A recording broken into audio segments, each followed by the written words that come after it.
Welcome to the Spa Girls podcast, the self-publishing podcast for authors. You're in the right place for the best marketing, writing, and publishing advice, plus interviews with industry experts and best-selling authors. I'm Shah Barrett.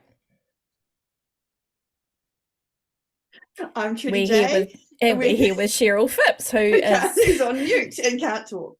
Who's on mute because she has the flu, but we made it come anyway because her sick leave entitlements have run out. Gone out. Yeah. There we go. So she has to just suck it up and be on the video. So that's another intro to the Spa Girls podcast. This week we are joined by two guests. It's going to be fantastic, who are both from Plottr. So say hello to Cameron and Troy.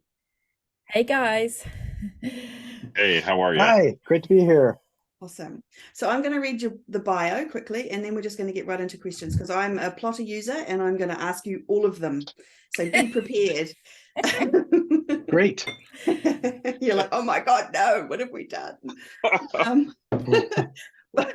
Plottr is a visual book planning software for writers that helps us outline and organize the plotting of our books and series. Today, we're joined by Cameron Sutter and Troy Lambert of Plottr. Cameron is an independently published author and software engineer and the inventor and lead developer of Plottr. Troy is a mystery author, editor, and education lead at Plottr. There you go. Welcome, gentlemen. Welcome. Thank you. Thank you. Great to be here. Great to have you. So let's start at the beginning. And I think this is a question for Cameron. What led you to create Plottr? Like, where did it come from? What's a bit of the evolution there? Yeah, so I've been writing on and off my whole life. In first grade, I was writing during class when I should have been listening, and I got in trouble. The teacher came over to me and like, "Hey, what are you doing? You should be paying attention." So writing on and off, and when I got back to it, I had a class my last year in college by Brandon Sanderson, and so I got into writing again. And so my first job out of college, I was writing at lunches I would take, and I would write my stories.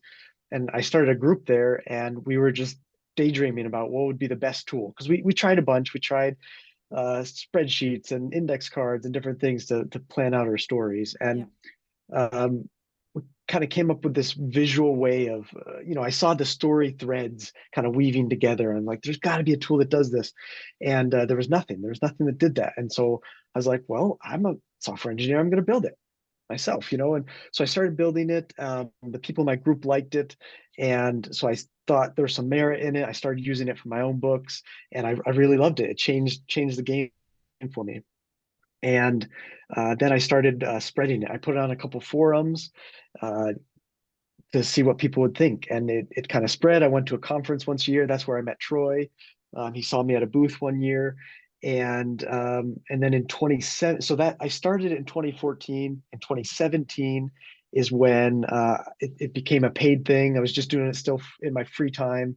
And then in 2020, Ryan and I, he's the marketing lead, my other co-founder, we joined forces and we relaunched it, and I quit my other job and started doing this full time. So That was 2020 when we did that. Yeah. That's awesome. Are you still writing? Are you still publishing your books? Sadly, I have written a lot less since I made the tool for writing, which is unfortunate. But this last NaNoWriMo, I put my foot down, and I said I'm going to start writing again, and I did, and it's been awesome. Yes. And now I'm writing. So and I'm using Plottr again, so it's great. Yeah. Awesome. Yeah. So has it evolved over time? Like, have you, from that original version to now? Like, I know there's a second version at least. Have there been ongoing multiple upgrades? Oh yeah, there's been so many changes to it. It's incredible. But interestingly, some things have stayed the same. Like the main interface, which we call the timeline, and a lot of the other things are pretty much the same. There's just like it was the right thing. It worked really well. A lot of other things have changed though. There's a lot of new features in it since then though. Yeah. Okay, that's awesome. So how does it work? Who's the right person to answer this one, Troy or Cameron? Like, if I'm deciding that I want to have a look at Plottr or even purchase it, how do I do that? Like, where do I go, and how does it? Yeah, where does it sit, and what happens?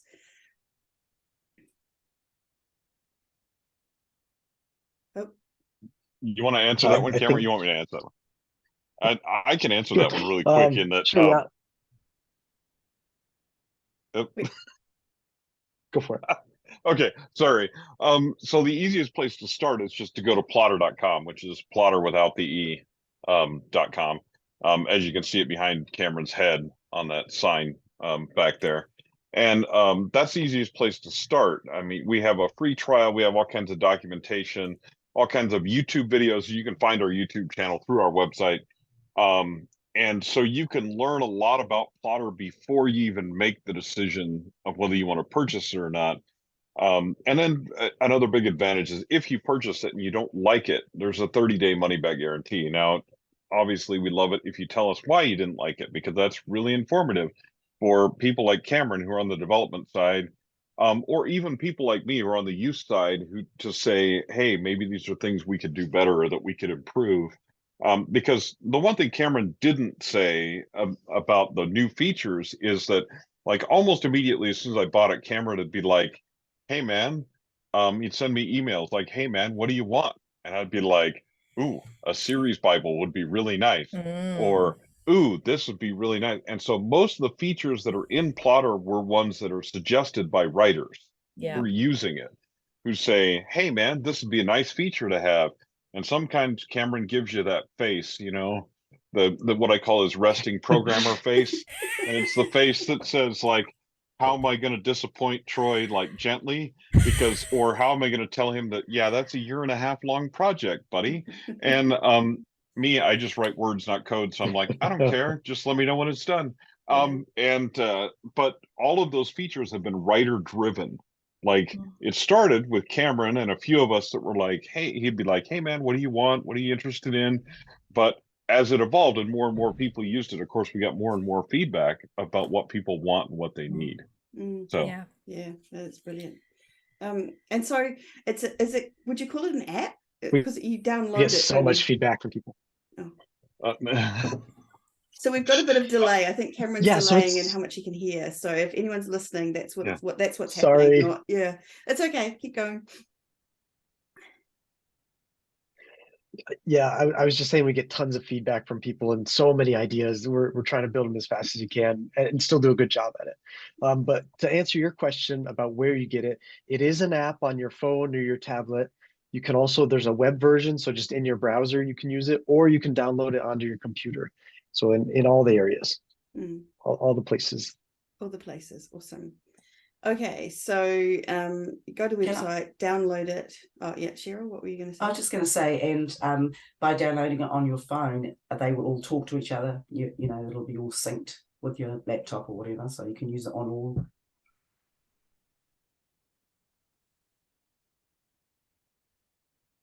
Yeah, Yes. there's different ways to do that. We integrate with Dropbox. Again, the delay probably. So yeah, you can sync with Dropbox, or we've built our own way to sync, which is more like magical and immediate, and you can collaborate with other writers. Okay, brilliant. that's awesome. So I've been using it, and I have so we talked about this in the intro, and then before we came on air, and then I forgot about it completely when we started. But I decided that this interview was going to be like a story, and that we were going to have a beginning, which I feel like we've just passed through. We've just done the beginning, the intro, and now we're into the middle, which is the guts of the interview, which is where I'm going to like try and figure out how to actually use Plottr as an author. And I've been using it to do stuff. So I have it on my desktop, and I've got it sitting there, and I open it up and I create a file in there. And then I've ended up with 2 files, and one of them has an angry little thing on it saying something. So my question is, after all of that long intro, is, does it automatically save files onto my desktop, or does it sit in the program on my desktop, on my, inside the Plottr program, or am I supposed to be downloading it and storing it in another folder? How does that work? I'm a bit confused. Maybe Troy answer that if he knows the answer.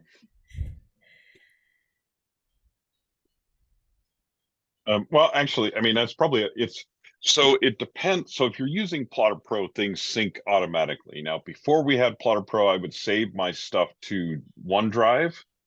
The key with that is that never to have it open on two different devices at the same time.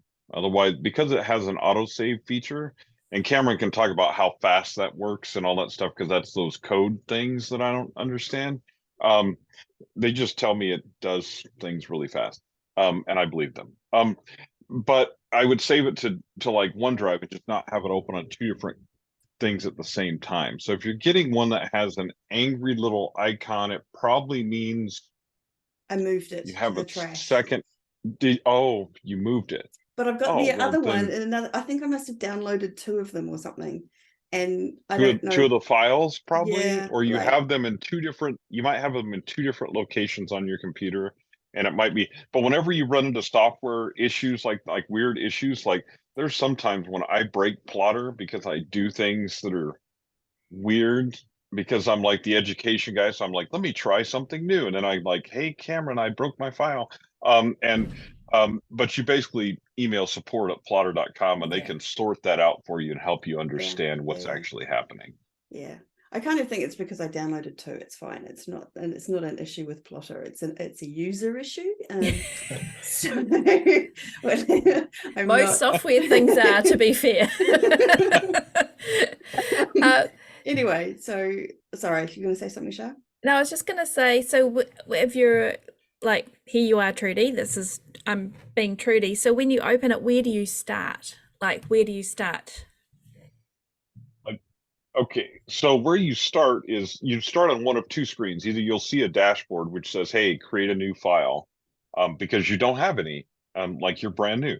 Or you'll start on the latest file that you've opened, right? And what basically opens up first is the timeline section. And it opens up pretty much blank. Like you name your file, you open it up, and it opens up blank. And there's just basically, like, going down the left-hand side is one plot line, and you can add as many of those plot lines as you want, but it starts with one, then it usually starts with one chapter going across the top, or beat, or however you want to write those. And you can add also as many of those as you would like. But it gives you a really simple start of basically you start with those things, and then at the intersection of those is where you create basically your scene cards, which are like, and I always tell people that's like digital note cards, but way more powerful. Like my office before Plottr that had like a cork board, and then, note cards and string. And don't judge. You just don't judge. String. But, or I had a whiteboard for a while and I had arrows in different colors with different color markers. I can see a whiteboard behind someone over there. So on my wall. Guilty. You're guilty. But anyway, so I was doing that. But it's like a digital note card. It's way more powerful because through tags and characters and books, you can create relationships between those cards without drawing 4 million arrows of different color. So much easier to filter and look at your project in different ways, at your outline in different ways, all the way through the writing process. So I use Plottr. I started using Plottr was initially to plan my books. Now I use Plottr to plan my books, to write my books, and to revise my books. I use it in all 3 parts of the process. Oh, wow. Each one of them for different things. So people say it's a visual planning software, and I'm like, yep, that's a good place to start. Right. And the Series Bible is a good place to start. But there are so many more things that you can do and that involves me basically, once I got Plottr, I revamped my process to make it more efficient, because I like, this is a tool that makes me able to write faster. And it does. It's extremely invaluable. It's extremely invaluable. Like, it is an integral part of my process now. Like, I wouldn't be without it. But that's, that is a common thing that I've seen from people that I know that are Plottr users. It is the fact that it speeds up the process. Yeah, that's awesome.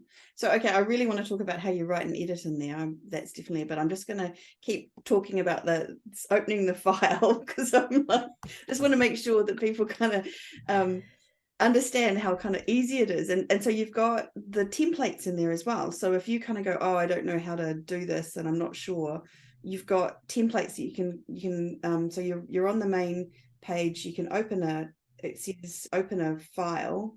I've got this sitting up here, create blank project, but you can also create from a template. So for example, for me, I've always used like Michael Haig's, I think he calls it the 6-stage project or whatever it's called, and that's in there. And then if you used something, have you got the story grid in there? I feel like that's another one.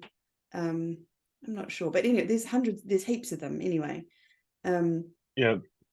Different plotting, so you get that template set out in front of you in the timeline, and then you can create a new timeline under it even to write out the different the plot points and things that you have in there, which I think is great. Like it's visually helping you to do that. Is that the right way to use it, or am I supposed to be sort of putting my beats in between the template plot? How do they work? So there's 3 rules for using Plottr, but no one knows what they are. So oh, good. That's how I like it. So, look at Cameron's face. Yeah, he's like Cameron might have some rules. Wait a minute. There's rules? No. No, that like, describes it perfectly. It's whatever fits your process. That's the rule. It's meant to be flexible. It's great. Okay. I love that. I've never heard you say that before, Troy. That's great. So anyway, so I can speak to the way I use it, and there's reasons why I do it this way.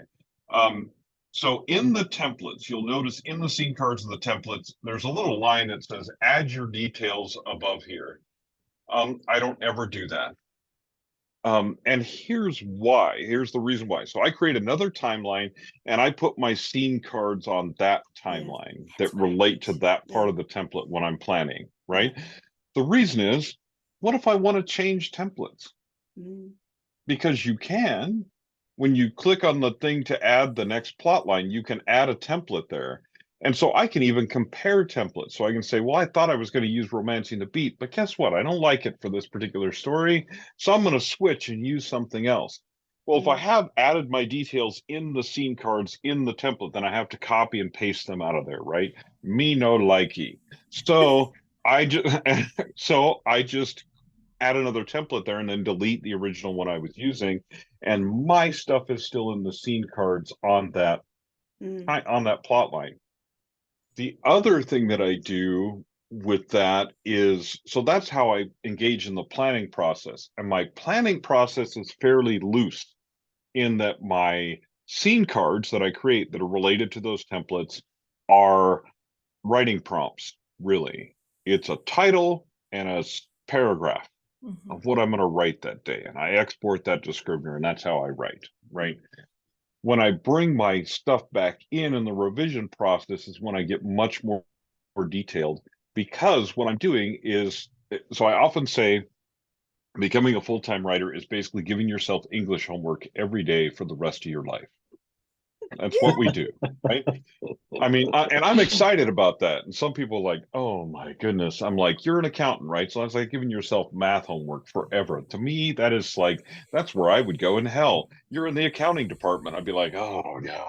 But anyway, should have been nicer to that guy. Anyway, but so I'm coming back in, I'm bringing the stuff back in that I've already written, because oddly enough, what I plan to write and what I actually wrote don't always match up. You know, it's a surprise, but try to contain yourself. Okay.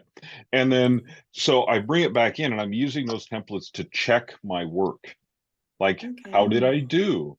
So I'm becoming my own teacher, but because I've separated it into scene summaries, I've gotten that distance from my work. I'm looking at it objectively rather than just reading it. So hold the phone a minute. You can actually, I discovered I discovered just recently that you can export it to a Scrivener file, which was very exciting to me, because I was imagining having to go into each little section and then having to copy and then paste it. So it was very exciting to discover that you can just export it to a Scrivener file and it's automatically all in there. But you're telling me now I can import it back into, have I got that right? Into Plottr? Yes. This is also very exciting to me. Oh my gosh. It's Okay. very exciting to me. And this is one of those things that I asked for, and we're improving that. And Cameron can talk about how we're improving that import. This is one of those things I asked Cameron for, and he made the resting programmer face. And Yeah. then a number of months later, it actually worked. Okay. So Maybe a number of years later, but yeah. It's genius, I say. Okay, good. So, okay, so and the other thing I want to mention about, so you've got, and I get that it's really hard to imagine this as you're listening to this, so I'm really sorry to people who have never looked at Plottr before in their lives, but you've got like the timeline heading along with the boxes, and one is your template saying insert black moment here or whatever, and then below that you have another line with another series of boxes, which is you doing your plotting. What I've done also is I have another series of timelines where I'm kind of going, oh, have I inserted that secret that I know that has to go, and how many times has that gone in, or where do I want to mention this thing that I want to be a big part of the story that I'll probably forget when I'm writing it, and just those kinds of little notes, which makes it awkward when I'm looking at the outline thing because it's in the outline, but when I'm looking at it visually, because this is the thing I love about Plottr, is that it's so visual, I can see really clearly where those are supposed to go, if that makes sense. So are there other little you want tips? me to give you a hint? Oh, please Let do. me give Go you a on. hint. Give me A some fun hints. little hint. Yes. So when you export to Scrivener, choose the advanced export. Okay. And don't only export your plot, not your surprise little, because I have a timeline like that, like for clues, for stuff like that when I write mysteries, right? And I don't export that to Scrivener. That would be I only helpful. export the plot part, which is the plot part I want to write. So then it doesn't look confusing in my outline thing there. Then when I'm in the writing process, I have Scrivener open on one screen because I'm a geek, so I have all kinds of screens. I look kind of like a Russian hacker. And but I'm not, honest to God, NSA, I'm not. Anyway, but now on the podcast forever, I'm just saying. Now on the podcast forever, I'm in trouble now. I have Scrivener open on one window and I have Plottr open on the other. And so when I need those details from Plottr, I turn my head, look at them, and come back, and I'm still in Scrivener. So I'm not distracted by those additional things. So I always tell people, I'm like, when I export to Scrivener now, I don't use Scrivener nearly the way I used to. I use Scrivener only for writing my plot. And I don't export my notes. I don't export my characters. I don't export any of that to Scrivener anymore. So I use the custom export and only export what I want to see in Scrivener, and everything else I leave in Plottr for during the writing process because it makes it faster. I'm not scrolling down to the character thing in Scrivener and then coming back to the writing part. I just look at my other screen, see Plottr, whatever I need in Plottr, and look back, and I'm right back to writing in Scrivener. Okay. That's my hint for you, is use that advanced export and only choose to export what you really need to have in that program. That awesome. Makes total sense because Scrivener, I'm a really visual person, but Scrivener, I find it just too much. It's overwhelming with all the stuff down the side and trying to keep the series stuff and all of that kind of stuff there. It just did not work for me. So that would be a way for people like myself. That's the way. So what about people that aren't Scrivener users at all? You would do the same thing into a Word document if you're right. Yep. Exactly the same thing. The other thing is I never, into a Word document, you technically can export your character and settings photos if you've added those in there. And I don't ever export those either because it makes a really big Word file, right? Yeah. Now some people do because they like it, right? That do you, whatever works for your process, do you. But for me, what I do is I simplify the writing space. Yeah. And then I leave the complex stuff in Plottr so that I have a separation there so that when I'm in that zone, I'm not tempted to leave that focus zone and go into a Google rabbit hole, right? No, I don't want to do that. And nobody wants to do that. Don't do that. Just don't do that. It's bad for you. Bad. We're so easily led, aren't we? All of us. Like it doesn't take much to distract us. So it makes total sense. And I think the danger too is when you're using a couple of programs, whether you've got them both open or not, you run the risk of having bits rather than a whole you know, like your character sheet. You know, if you put some of it into Scrivener, then you've updated it in Plottr, you know, which is the right one, which is the master. So I think that's a really good idea, just to have the two and have that open so you can just check off it. I love that idea. Yeah, descriptions of characters. As soon as I describe a character in Scrivener, I copy and paste that description into Plottr in the character file. I can fill that out in like the little character sheet later, but I've got all the information I need to fill that out right there. And then I flesh that out when I'm done with my writing session, and it saves me so much time. So much time you just wouldn't believe. Anyway. Yeah. And Trudy, to go back to your point about having different plot lines for different things, I use a different plot line for everything that changes in the story. So relationships, emotions of different people, their abilities, anything that changes throughout the story, I have a separate plot line for it, so I can track as changes across the story. Yeah, that makes sense. And how do you then work it when you're putting it into, say, Scrivener, or do you use Scrivener or something else? Yeah, I use Scrivener too. I've exported everything and then I just delete it from Scrivener, which is a bad idea. So I'm going to take Troy's advice here and only export the right things. But yeah, so for me, the vertical columns are what I'm going to write in that scene or that chapter. And so just all of it kind of compresses into, all these things need to go into one moment or one scene, you know.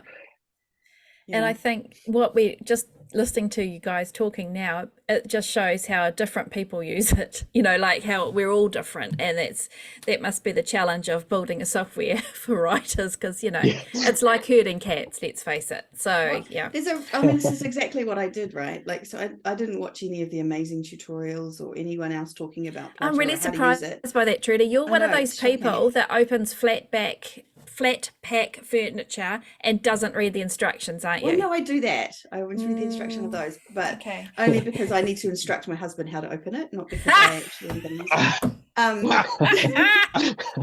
That's about me bossing him around. It's not about me trying to do it. But shocked, I tell you.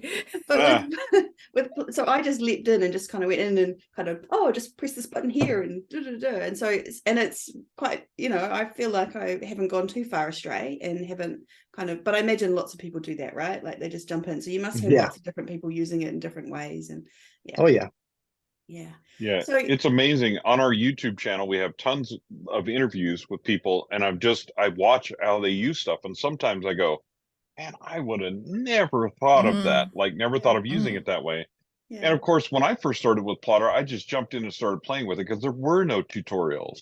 Like we were the OG people who were using it, that there wasn't any tutorials, because who had created any, right? It was just me and it was just Cameron and passing it out to a bunch of friends of his to go, hey man, check this out, it's pretty cool. You know, I mean, it's the thing is, it's intuitive enough you can actually do that and get away with it. And you aren't gonna, the other thing is, you can't really mess anything up. I'm like, how are you gonna mess something up? Create an extra scene card, delete it later. You know, create an extra plot line, delete it later, add one that whatever. There's no real wrong way necessarily of doing things that's going to make it fit your process. I like that. That's awesome. So there's a couple of like buttons on there that I haven't figured out yet that I'm going to ask you about. So so first of all, you can have it in the timeline thing, which is the main thing, but then you can switch over to outline. So can you tell us about the difference between those two and why they're there? One of you, anyone. Okay. I'm guessing Troy's waiting for me. Yeah. Okay. The outline, the way I think of the outline is it's meant for if you don't export it to Scrivener or to Word. That's how I used to use it. Before you could export it, I would have the outline up while I was writing my story. And so I'd have one on one screen and one on the other. And so the outline was like a traditional way of looking at a story, scene by scene, in a vertical way. And so I'd have those notes up as I'm writing. Now that you can export, I don't really use it that much. And so I don't know if there's a better way. Troy, is there a way that you've seen people use it? Yes. So what I do, so I'll give you an example. So when I first started with Plottr, I just, I watch how they use stuff, and sometimes I go, man, I would have never thought of that, like never thought of using it that way. And so My latest book, Teaching Moments, has two parallel plots that don't intersect until the very end of the book. Right. And you don't know, like, there's something happening over here and something happening over here. You're not sure, they're related. You're not sure exactly how. You have suspicions, there's clues that cross over, but they had to each stand alone on their own. So in the outline area, you can filter by plot line. And so what I do is I filter by each individual plot line, and then I read through the outline of that plot line and that plot line only and say, does this make sense if that other plot line did not exist at all? And that way I can spot plot holes long before they ever happen, because I can go, oh, I really did miss something that was key there, or something along that line.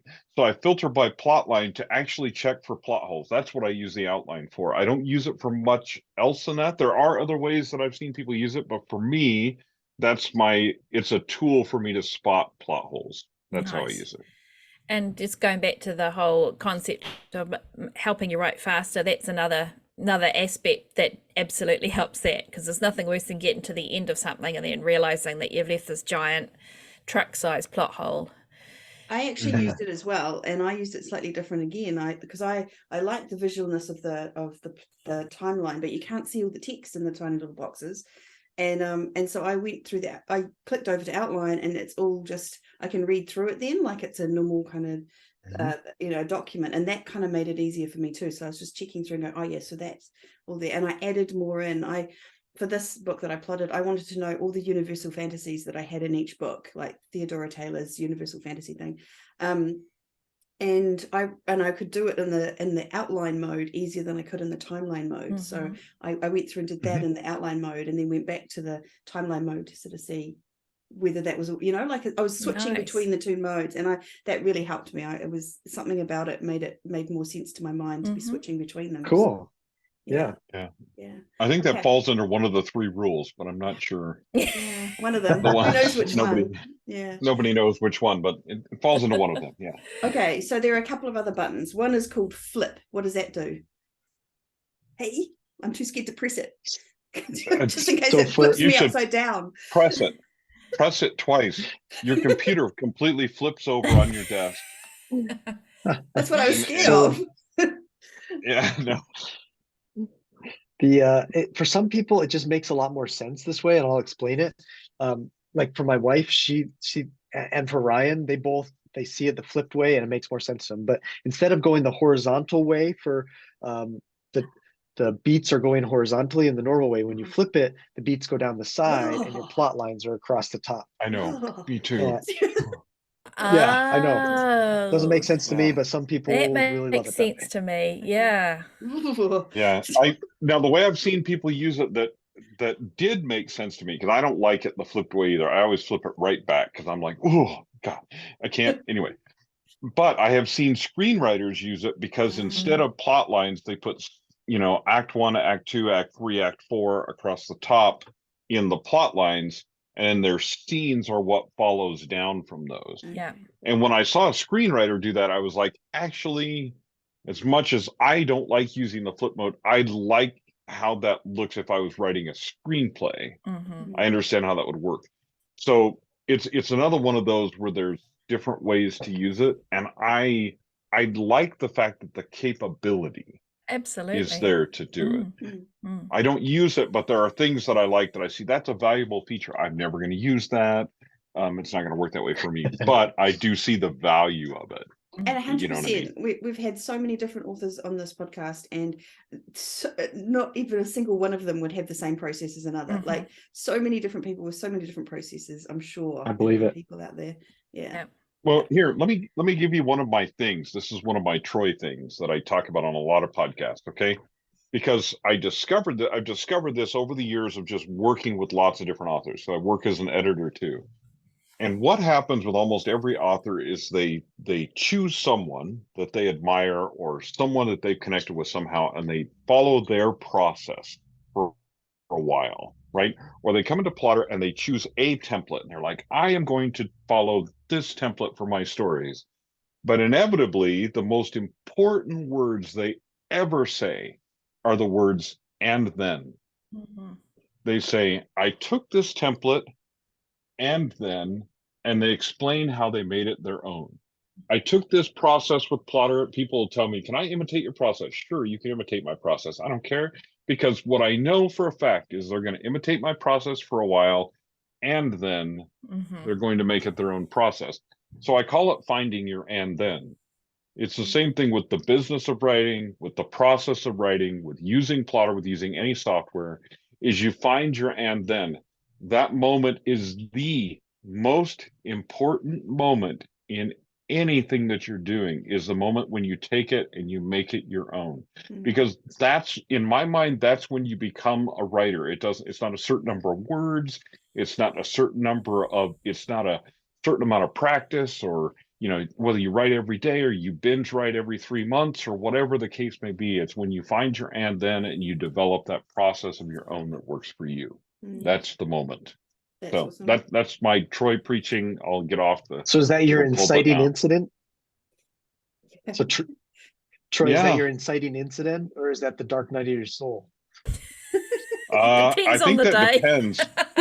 Depends. If you're like me, because like I was like Cameron, like I wanted to write from the time I was really young. I wrote my first book when I was 6 years old, called called George and the Giant Castle, right? And I mean, never been published. Thank everything that is holy.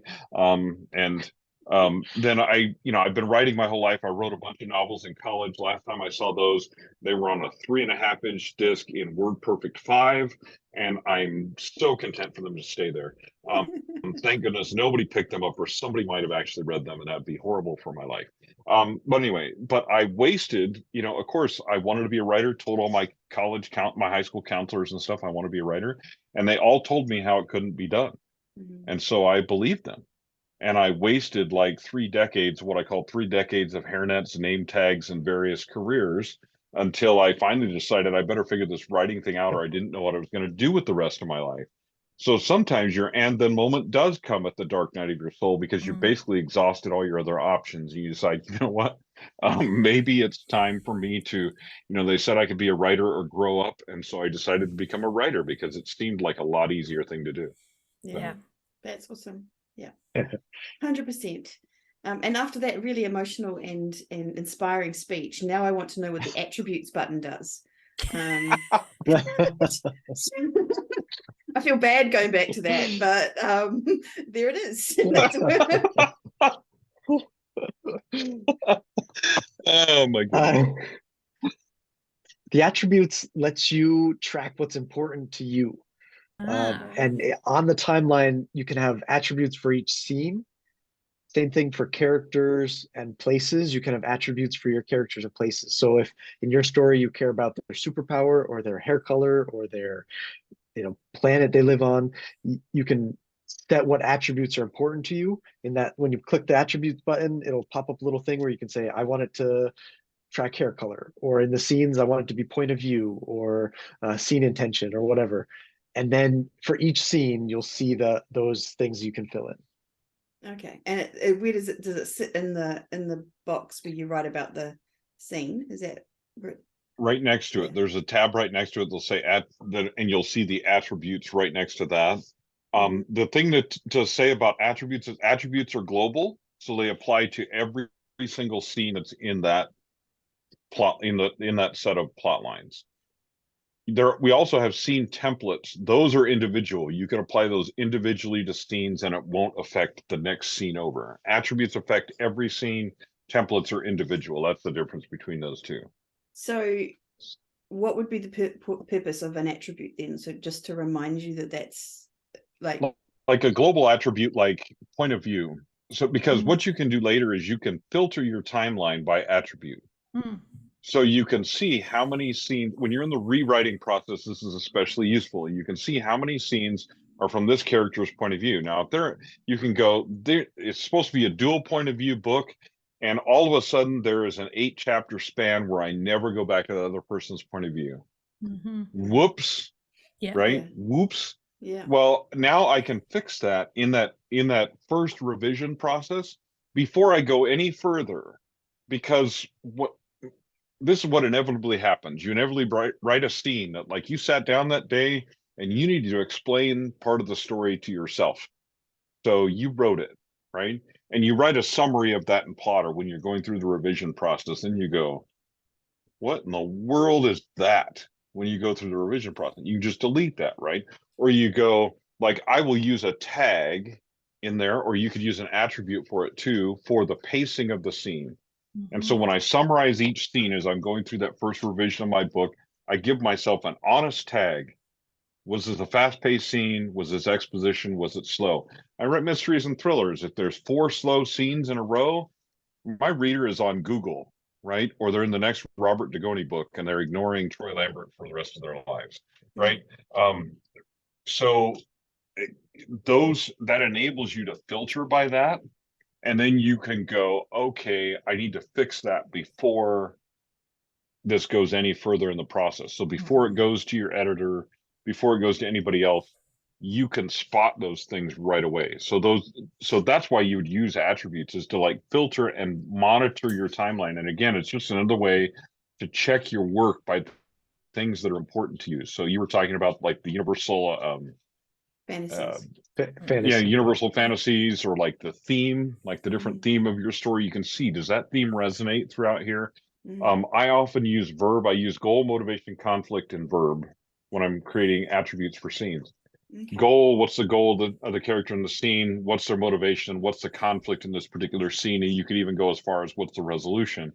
But the verb one is, this is the verb or emotion. This is the emotion that I want the reader to feel when they get done with this scene. And then in the revision process, I go back and change as much as possible the paragraph pacing, the words, the content, the type of sentences in that scene to create that emotion in the reader. So when they get to the end of that scene, it's what I call potato chip chapters, right?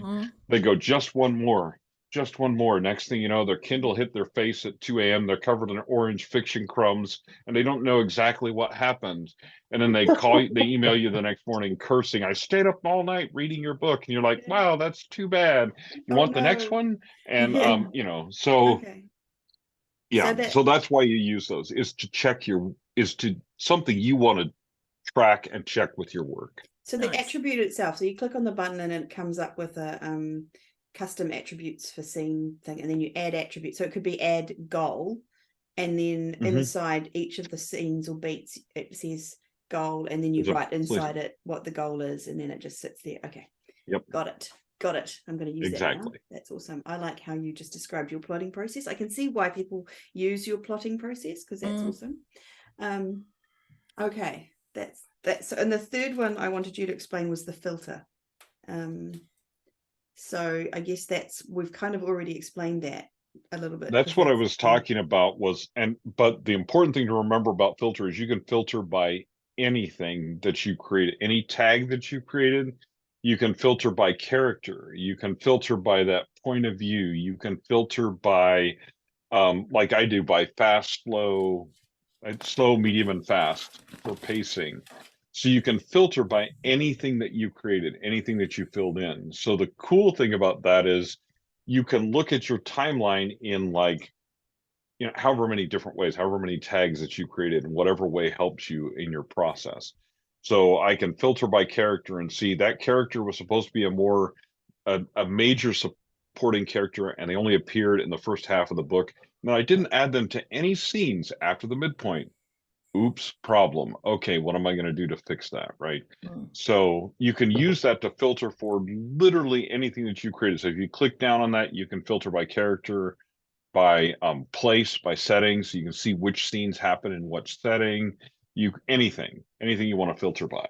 So and it just pops out at you. It's very visual. It's very cool. Okay. Yeah. Sorry, go ahead.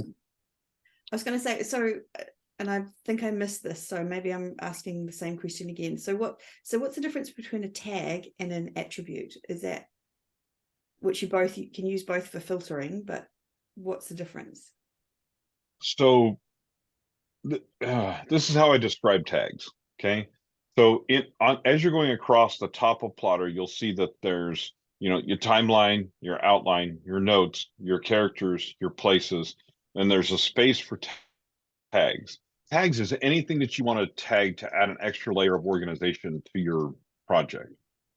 I create a tag for pacing as opposed to creating an attribute for pacing, right?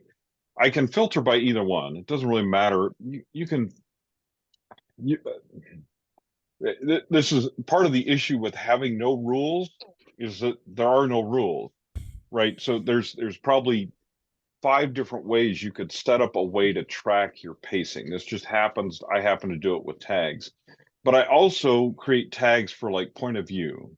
I create tag because it makes it really easy to add those in each scene and then filter by them later. So you can create categories of your tags and create whatever kind of a tag that you want. So because some tags you may not want on every single scene, they're not necessary for every single scene. They're just something that you want to track at some point in your story, where attributes are going to add to every single scene. So all of my scenes have goal, motivation, conflict, and verb, right? Because I want to track those in every single scene, every part of my book. I don't necessarily need to track, sometimes I need to track point of view. So sometimes I'll use that, but in some of my books, the point of view, there's only 2, really clear, or there maybe only be 1. So it may be really clear, things like that. So there's sometimes when I might not need to track those things, or I may only need to track them in some of the scenes. And so it's anything that's not character or setting related that I want to add as a layer of organization to my book. Okay. So you could add You a could also use tag tags for your editing process. Like maybe one tag is editing, first draft, second draft, published, or not published, but done. So you just tag those. So tag is just a word that you add on to things, whereas an attribute is something that's going to have a value for each scene. Makes sense. Okay, that's cool. Yeah, and they can be different for each scene. The other thing, so an attribute is a blank that you could fill in. So the goal for each scene, you could have 15 different goals in your story. A tag is just one word or a couple of words that you're going to add in to your story. And to Cameron's thing, like you can use that, like the tags for the editing process. What I use instead is you can change the color of the scene cards. And so I change them. Blue is when I'm writing them. Yellow is when I'm in the editing process. When they're all green all the way across the main plot, it's ready to send to my editor. Nice. And I do that with pretty much every plot thing that I create. That's how it works for me. Again, do that. You can do it with tags. You can do it with attributes. You can do it with anything you wanted to do. It just, that happens to be my particular method. Yeah, so. No, that's cool. Yeah, these are good pieces of advice, actually, because it's kind of, in some ways you could say it's probably not infinite, but I want to say it's infinite, right? Like the different ways that different people could use it and figuring out what works for them. But it's also good to know what the options are, like to understand what an attribute is versus a tag or whatever, and kind of then using them, for your own benefit. And so then you've also got character sections. There's a note section, so I have different things about the magic in my world. So I write urban fantasy and paranormal romance and that kind of stuff. Is there any other ways that you use those character and or note sections? So I use notes for anything not character or setting related. That's research wise. So like for my the novel that I just finished novel number 31 like a week and a half ago. The method of killing is strychnine, which is a very specific, there's a very specific, and it actually has a nice Australian tie to it, because actually part of my research was I discovered this serial killer in Australia in like the late 1800s, at least I think he was, because when they couldn't find enough hops sometimes to bitter beer, they would actually add tiny amounts of strychnine to the beer to make it bitter, right? And if it wasn't too much, it wouldn't kill you. You would have a very nice sleep, but it wouldn't kill you, right? Oh, but there was a guy at a hotel in Australia who from time to time wouldn't like some of the customers, and he would just pop a little bit of extra strychnine in their beer, and they would, on the floor of the hotel bar, would just die horrifically. They eventually caught him because they figured out what he was doing, but they actually used strychnine back in the day to bitter beer to make beer more bitter. There was no triple hop thing like they do at craft breweries now, right? So anyway, so I put all that research in. Now my reader doesn't get to know all that research in the book, but it was extremely fascinating. There was a whole Twitter thread by a chemist who did all this research on how strychnine actually works. Now my reader doesn't need to know all that, but I wanted to know all that. And I wanted to have it as a reference material because there's no antidote for strychnine. It was a very important part of this particular story. There's no antidote beyond a certain amount of strychnine. No one has ever survived with that above that blood amount in their body. And there's one guy that survived with a relatively high amount, and he's an exception to the rule. It's a fascinating case, how they actually managed to get him to survive. But for the most part, you take too much strychnine, you die, you're done, right? So I included that in my notes section because it doesn't really fit under setting. It doesn't really fit under characters, but it was an important element of the story. So a lot of times I do brainstorming there. And then the thing I do with settings is I use a lot of Google Street View links, because what it does is I look over to Plottr. Oh, that setting, I have a street view of that because I write mysteries and thrillers. I base my stuff in real places, even if I change the names or whatever, because nobody wants their victim to die at their Home Depot or whatever. And they're going to sue me. So I click on that street view, and I can look around with the street view, describe that to my reader, then close out that tab, and hopefully I have enough self-control in that moment not to go down the Google route, because I go directly to the page that I need, so I don't get distracted by, ooh, that looks like a new nice brewery, I should visit there next time I'm in that town, and all the, you know what I mean? So hopefully I avoid that type of thing. But so that's another way that I use settings as well, as I just use those links to keep myself focused. Yeah. I was just thinking as you're talking, Troy, from a marketing perspective, once you finish your book and you're in the promotion point of view, going through those notes would be, there's your content for your upcoming newsletters right there, you know, your topics to tie in with the book, instead of having to go through retrospectively and think about, you know, just. That's a good idea. Cheryl, did you have a question back there? I would love you guys to talk about the series Bible, because that's I write cozy mysteries, so it's in series, so it's just absolutely essential. Go ahead, Cameron, and then I'll follow up. Okay. Just the way you're rubbing your hands, you looked excited. Yeah. So each project in Plottr is a whole series of stories. And so you can have as many books to one project as you want. And so then all your characters, all your settings, all your notes for the whole series are in one spot. And you can have a separate timeline for each book in the series. And there's a timeline for the series as a whole, the series view. And so it's kind of like a bird's eye view, 10,000 foot view of your story, as if each chapter in this, or each book in your story were one chapter in a bigger story.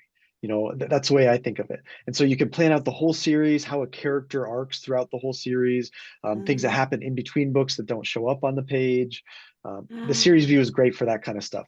And then having all the characters and everything for the whole series in one place without, you know, having to flip through files and different notebooks and things like that, everything in one place, it just changes the game. When we added the series Bible part to this, all series in one project, it was amazing. So cool. It just made me think of what Shah just said before about your marketing. With it all in one place like that, that would be so easy to find stuff for things like bonus epilogues or excerpts and things like that you could put in. And so I put in the series view, so I have one file that Cameron has seen that has 25 projects outlined so far. 16 of them are done, because although you're in Australia, you may know that there are 50 states in the United States, and so I'm writing a series called Capital City Murders, and each of them happens in one of the state capitals. So even writers can usually do that math and figure out how many books there will be eventually in that series. That would be 50. So anyway, so I have 16 of them done. The 16th was the one I just finished not very long ago. So I have within that, the beauty is you can look at all your characters for the series or look at them by individual book. So what that does is I look at the characters in that series. 'Cause I just did this recently, and I look back in the characters. I'm like, okay, enough Marys and enough Patricks in this series. No more. Don't need any more. I've used those names enough, right, in this particular series. So I can look at all of those in one place. I can look at all of the settings because each of them is set in a different city. So there's a ton of settings per book in each individual's, so there's just tons and tons of information to filter through, but I can filter through what I've been using. I can filter through the different methods of killing that I've used. I had to come up with 50 different ways for people to kill people because, each one has to be at least a little bit different, right? I can track the different clues that I've used throughout. So I'm not just reusing the same clues over and over. So it's extremely valuable, but like for one of my series, like it has an overall story arc. Like there are 5 books in the series, and the final book in the series is not only has its own story arc, but it's a climax of the series itself. So in that series, there will be 5 books, and there's one interstitial that's like kind of a reader magnet. It's a novella. So there's 5 novels, 1 novella in that series, right? And I can track all of it. And the way I was able to come up with that novella is I saw space between 2 of the books where I could fill in with him having an individual, simpler case that would make it makes for a great reader magnet, a great something from little extra for my readers and stuff like that. But it didn't take me much work to create because the framework and stuff was already there. So having everything in that series view gives you a bird's eye idea of like, what can I do with this? What are the ways that I can use this? Super, super valuable, super valuable. Series Bibles are awesome. For so many reasons. And also you never look back and go, what color were Susie's eyes in chapter 2? So you go back to read chapter 2 and you're like, wow, that's an awkward sentence. I should probably rewrite that. And look at that thing I didn't research that was in this chapter. Maybe I should go research that now. Now I'm on Reddit and Quora and I'm down a Google rabbit hole. And now I know everything there is to know about that particular weapon and where it came from and who invented it. And that guy was really cool. I should read his biography. Oh, and what color were Susie's eyes again? Because now I've completely lost track of the reason I went back to chapter 2. You've had way too much experience doing this. I think everybody can relate to that, Troy. Every single person. It sounds like it has happened to me before. It really sounds like it's happened to me before. It sounds like I'm talking from experience. I'm not saying I am. This might be a totally hypothetical situation. But so anyway. if you purchase Plottr, but you already had a series, could you then add stuff to your Bible retrospectively, from previous books that you'd written? For sure. I just did that. I just did this so when I started the Capital City Murder series, I was writing with a co-author. And so we had for each individual book, we had individual files and a series Bible. And my co-author hadn't filled out all the series Bible for all the different characters from his books. So I took them all and put them all in one file in one place. You can sure do it retroactively. Now you're going to have to, unless you have them in Scrivener or something, and you'd have to do kind of a wacky import type thing, but it's probably possible. And it'd be really interesting for me to try, but I'm probably not going to. But anyway, although just the idea was like, wow, that's kind of a cool idea. But you probably have to do some copying, pasting from wherever you have your series Bible now.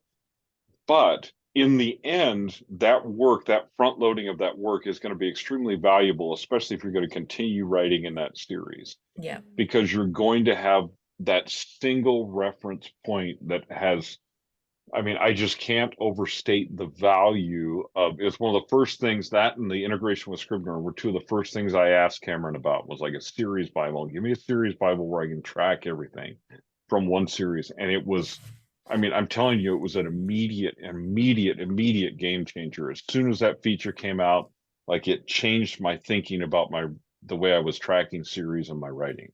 So yes, bring in your stuff retroactively from your series now, especially if you plan to continue writing with it. You can see characters and you're like, that's a minor character. I could write a side story that'd be kind of fun or whatever the case may be. So Yeah. So the one person who's missing this week is Wendy, and she's our queen of being a pantser.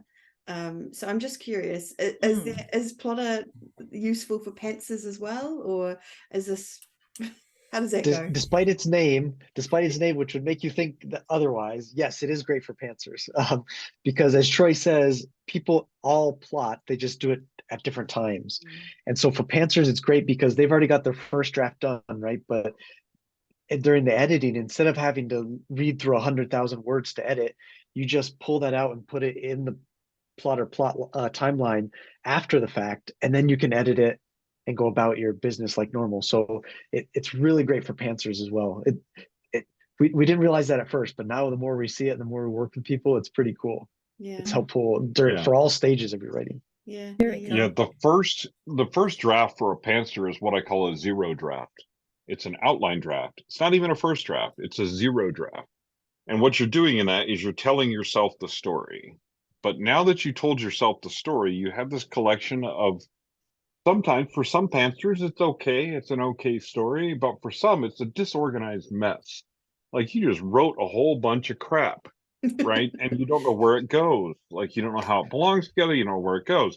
So you pull it out by individual scenes on a plot line, kind of like I was talking about the revision process. Then you can move it around and go, actually, this is the inciting incident, and I don't need those first 2 chapters, which is often the case for discovery writers. So the first, it's like they say, you write your first 3 novels, throw away the first 2, and ship the 3rd one around. But anyway, which is much like my life, and it just so many things. Anyway, but like your first couple of chapters.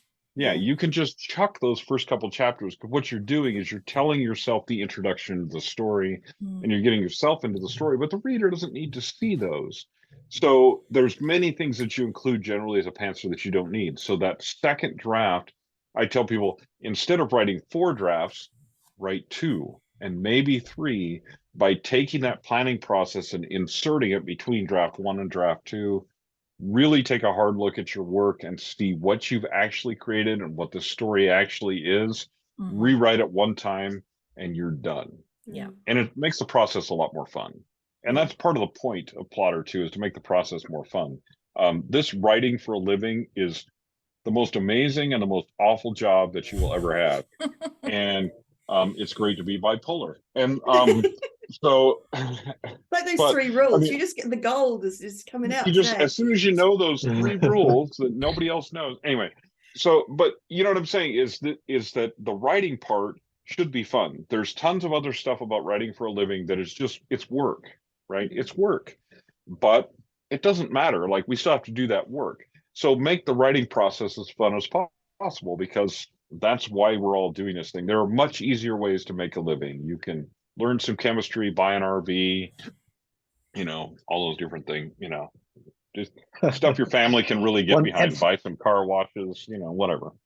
So, and for pantsers as well, the series Bible is super helpful. Like even if you're a pantser, after 10 books in a series, like you're going to need to know what that eye color of character from book 2 is, that kind of thing. Yeah, that's awesome. Yeah, absolutely. So we're rocking on towards the end of the interview, and I just had a couple of last questions. Like, so are there any other really good tips or any like tricks to using Plottr that you could nuggets of gold that you could give our listeners, or a favorite feature or something like that you can that we haven't already talked about? No pressure. One of the newest things we just released is it's called we're still trying to figure out the name, characters per book, or the character arc feature. But within the character sheet, you can now have them change from book 1 to book 2 to book 3, and so you can see their journey within the series, and you can change it. And it doesn't sound this complicated, but it is a very complicated way to make that visual and easy to use. And so we're kind of experimenting with that. And so that's a brand new thing. A lot of people are super excited about that. Yeah. So that's one. And then also act structure. If you're very much like acts, chapters, and scenes or something, you like to structure it that way. We have that feature in beta, and it's coming out pretty soon, where you can see it more visually in an act structure like that. So those are Okay. pretty cool features that are Nice. there. I like the sound of the act one, actually. That sounds good. Yeah, Cool. it's super cool. I played around with the beta and it's super fun. The one advice that I give people all the time is I'm like, start slow. It's easy to start with a new tool and be overwhelmed. And be like, so I say a couple different things. First of all, just because a feature's there doesn't mean you have to use it right away. Figure things out as you go. Do one thing at a time and master one thing at a time. Right, We have tons of support and demos and all that kind of stuff, but one thing at a time. Go in and figure out your timeline. Just go in and create some scene cards on a plot line and see what happens. Right? Don't worry about the templates. Don't worry about anything else. Or the tags or anything else. Just look at those things. Go in and create a few characters and just play around with it and see the different things you can do with characters. Look at one character template at a time and see how that works out for you. Right? Compare different plot templates and study them, but do it kind of just casually, one at a time. Unless you're the type of person who likes to dive in, and there are those people that like to dive in and they're like, I would like to read the manual. And then you just, okay, well, cool. There's tons of documentation and stuff out there. But for most people that are writers, like you want to start and just kind of feel your way through things. We're very feely visual creatures, and Plottr lends itself very much to that. So just play with things one at a time, move slowly, discover the software, and then find your and then. And that's the moment that'll be key for you. Yeah, that's awesome. Good Excellent advice. That's what I did. I just jumped in, Yep. And I didn't even know what the attributes were, and I thought it was awesome. So,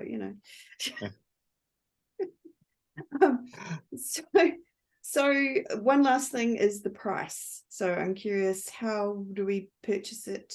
How does it work? One-off, monthly, and what is Yeah, so there's two main ways to get it. Either what we're calling the classic version, which is the files are on your computer, you have full control of them, or the pro, which is everything's online, saved in our database in the cloud. So those are priced differently. The cloud is more expensive. It's $100 a year, or you can buy it for a lifetime, so you pay once for life. And then the classic, the other way to do it, it's $25 a year, and that's, you buy it once, you keep it forever, and then the per year is just to get continual updates and new features and things like that. You can also pay once and have it for a lifetime as well there. So those are the two main ways. Okay. There are device options there too. The one device is 25 and the 3 device is 45, I think. 47 maybe. I always forget the exact prices, but it's somewhere. What I tell people is it's really cheap for what you're getting, and it's not like at the end of the year that Plottr slowly disappears from your computer and drags all your files with it, and then you're suddenly like, oh, I forgot my date, and now I'm done. No, it's just about the updates, so you can kind of keep Plottr forever without updating it. And I mean, obviously, I recommend you do the updates. We're updating stuff all the time, and security and all those other software Cody type things that they talk about that are important, right? So obviously, I recommend that you keep up with the updates. But even if you didn't, for whatever reason, it wasn't like you would lose the software and lose all your files. You're still okay. You're going to be all right. So now I'm worried that I don't know when I got Plottr, and I don't know if I've done the. It will remind you. Okay, thank you. That's it tells you when there's a new. Yeah. Okay, good. Yeah. It'll tell you when there's an update too. You'll open your dashboard and there'll be this little ribbon there that says, would you like to update? Install now. Yeah. And I usually click install now, and I'm like, I'm risking it all. If I broke something, well, hey, I'm gonna figure it out. And it's super fun. And because I have so many Plottr files, sometimes I won't discover that I broke that Plottr file until way later in the future, and it's super fun. Anyway. I'm never pressing update ever. Oh my god. Yes, no. Always press update. Always press update.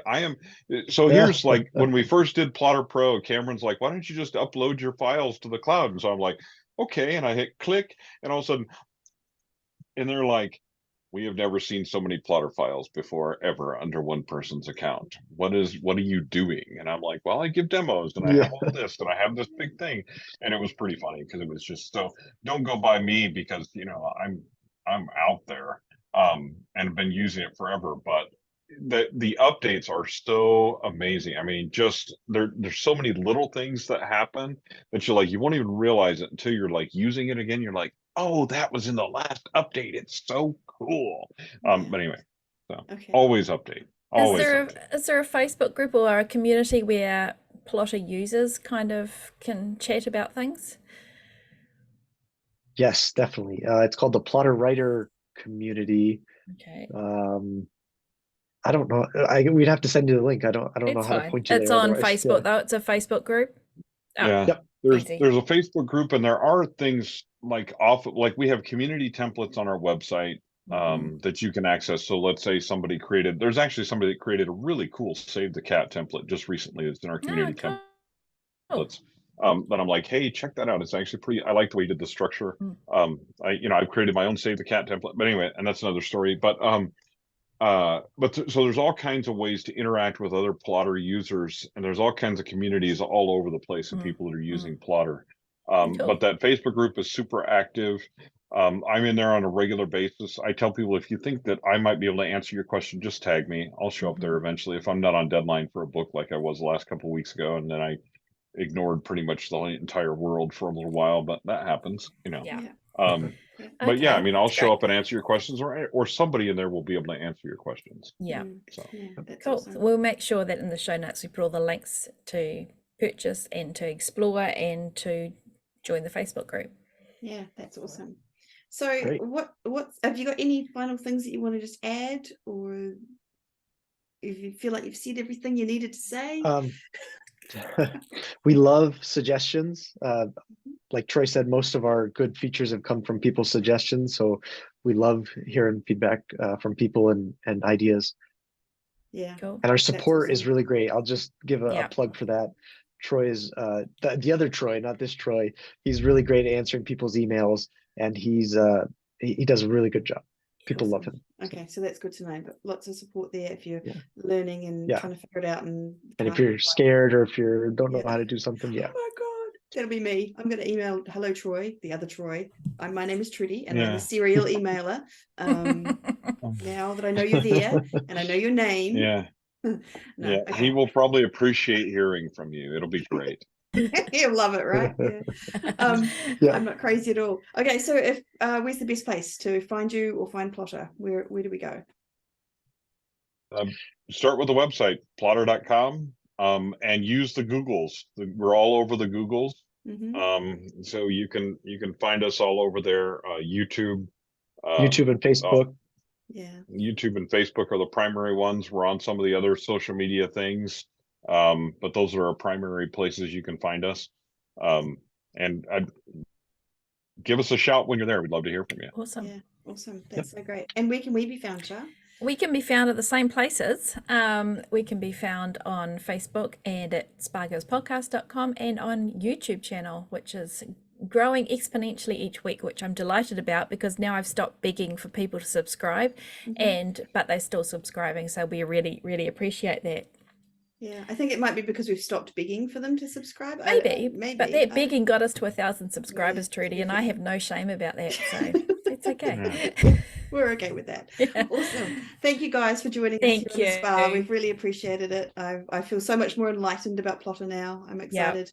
I might go back and do some writing. Keen to have a play. Yeah, that's awesome. Thanks so much for having us. That's all right. No worries. Been a blast. Really fun. Awesome. So thank you all for listening to another episode of the Spa Girls podcast. It's been a delight to have you all here with us today. That's the end of this podcast, but we'll be back again next week for another Spa Girls podcast. But for now, farewell. Bye. Bye. Thank you. Bye.